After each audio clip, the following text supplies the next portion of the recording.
Welcome back. And now we are going to start with the basics of your Java, which we can coin as a term like a nut and bolt of Java. Here we will learn how to go with data type.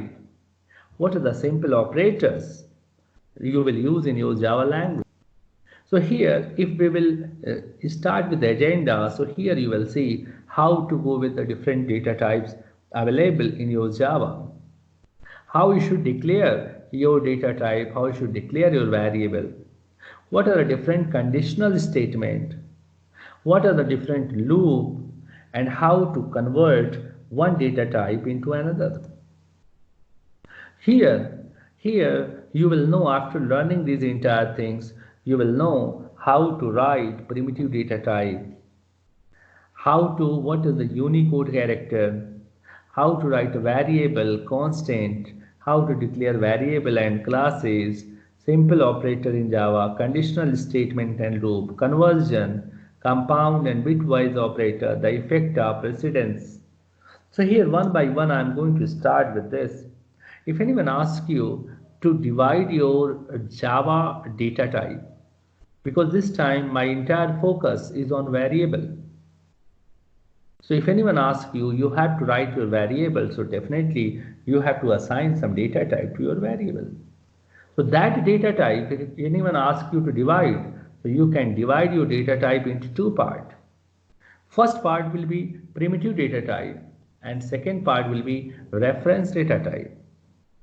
So whenever you will create any object, that object will come under the reference data type. But if you will talk about a primitive data type, there are the basically four types. First one is integer type, and inside integer you have four type of data type. One is the byte, second short, third int, fourth long. Second one is floating point. Floating point means decimal related. So there you will get two type of data type, like a float and double. Third one is character related, character data type, so you will see char. And fourth one is the Boolean data type, you will see Boolean. Without data type, you cannot write any variable. So if you want to talk about a variable, then it is the first task you have to know, okay, how to assign a data type to your variable. So see here, I am discussing the primitive data type. If you will see this slide, here we have given the range of your different primitive data type. Generally, it will start with byte. So byte always will take 1 byte space, means 8 bit.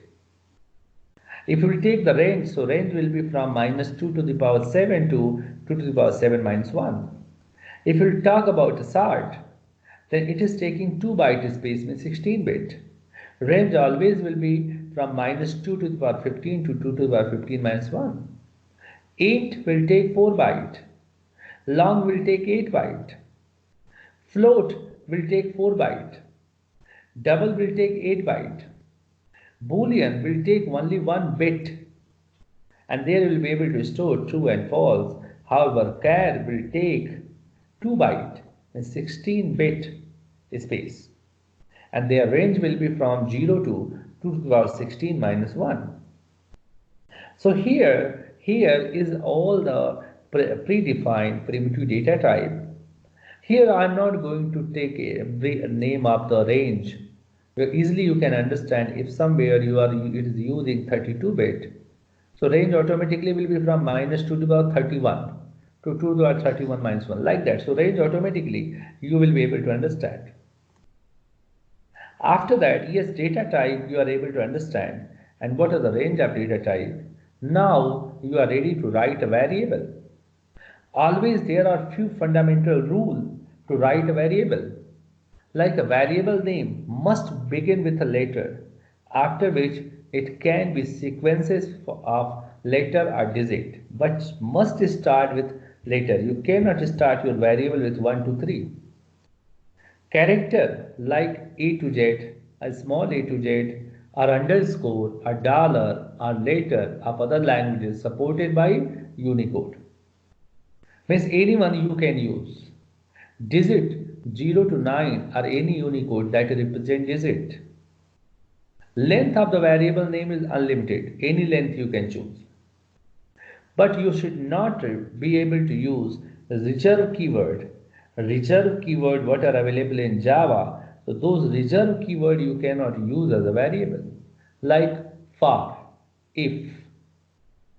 These all are the reserve keyword that you will not be able to use in your Java. See here is the list of all the reserve keyword like abstract, boolean, break, byte, case, catch, char, class, con means all the reserved keyword what Java have given, you will not be able, it will not allow you to use as a variable name. So always your variable name should be different from the reserved keyword.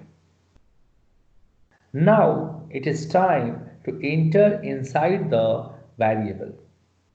There are two type of declaration of your variable. One is the local declaration, second class declaration.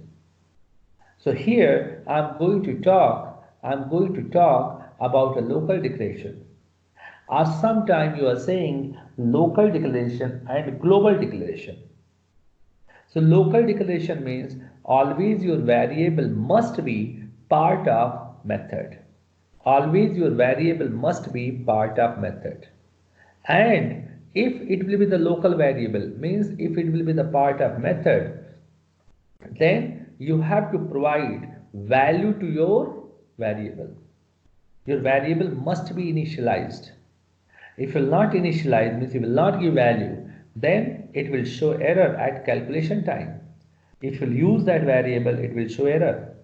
So it is must to give value to your local variable.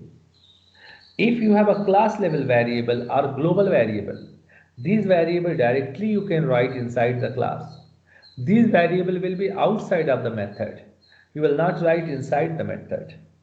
And for these variable, if you will not assign value, if you will not initialize, then system by default will initialize your global variable.